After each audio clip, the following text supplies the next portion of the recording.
Assalamualaikum warahmatullahi wabarakatuh. Anak-anakku sekalian, semoga semuanya dalam keadaan sehat walafiat ya.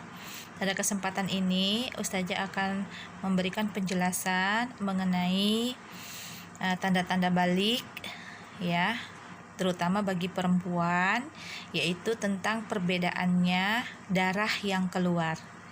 Contohnya, apa itu darah istihadah, apa itu darah haid, apa itu darah nifas, apa itu darah wiladah.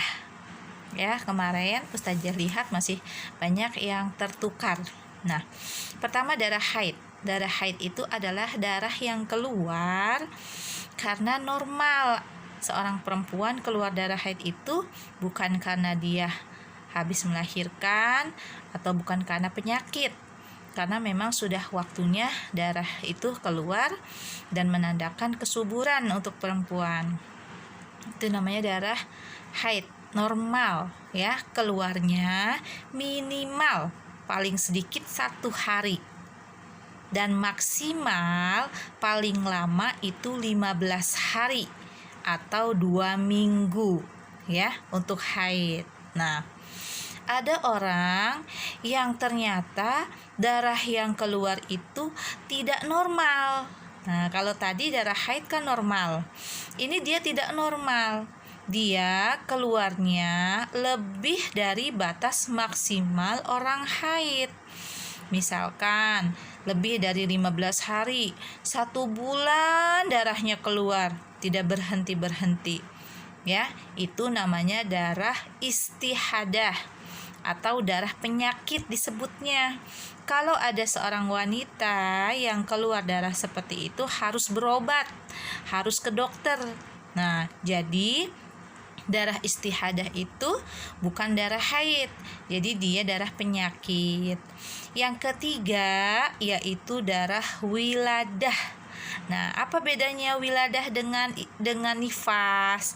Kalau wiladah, saat seorang ibu melahirkan anak, ketika dia melahirkan bayinya, ya, saat melahirkan bayinya, itu darah yang keluar namanya darah wiladah. Ya, darah saat bayi keluar namanya wiladah. Nah, setelah dia melahirkan bayi, setelah melahirkan baru namanya darah nifas. Jadi saat dia melahirkan namanya wiladah. Setelah dia melahirkan maka namanya darah nifas. Kalau darah nifas itu lama, bisa sampai 40 hari atau 1 bulan darahnya keluar. Itu darah nifas. Tapi kalau darah wiladah, saat bayi keluar itulah bersamaan dengan bayi, ya, maka disebut darahnya darah wiladah. Nah, seseorang diwajibkan untuk mandi besar, ya, atau mandi wajib, yaitu setelah dia haid, setelah dia wiladah, begitu melahirkan bayi, dia mandi wajib. Nah, setelah itu nanti dia setelah nifas mandi wajib lagi ya. Bagaimana niatnya? Coba dihafalkan. Baik laki-laki maupun perempuan harus hafal doa mandi wajib atau doa mandi besar niatnya. Kenapa? Karena kalau laki-laki saat dia keluar ihtilam, dia nggak sah sholatnya kalau belum mandi wajib atau belum mandi besar. Bagaimana niatnya? Bismillahirrahmanirrahim. Nawaitul guslah liraf'il hadasil akbari.